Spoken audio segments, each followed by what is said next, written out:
Сәлематсыздар ма, оқушылар? Қазір бізде әдебиеттік оқу сабағы.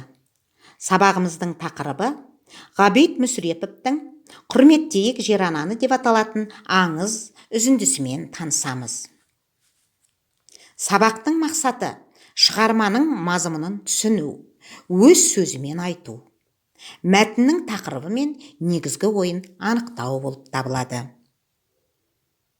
Істеріңізге сәттілік тілеймін, балалар. Олай болатын болса, біз қазір автор туралы толығымен танысамыз.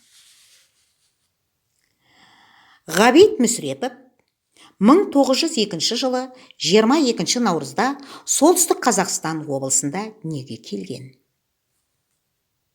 Ол халық жазушысы, қоғам қайраткері, драматург, сыншы.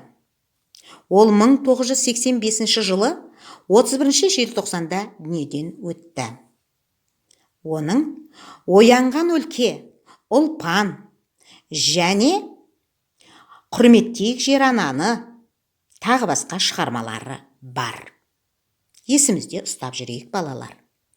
Енді үш түрлілік бойынша жер, земля, ләнд, ана, мать, мазия екендігін есімізде ұстаймыз. Балалар, қазір біздер мәтінмен толық танысамыз. Құрметтейік жер ананы.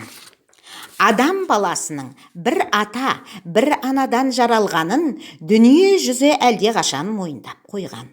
Бүгінгі ұрпақ адам баласын алаламай, тең көріп, тең ұстау жолында.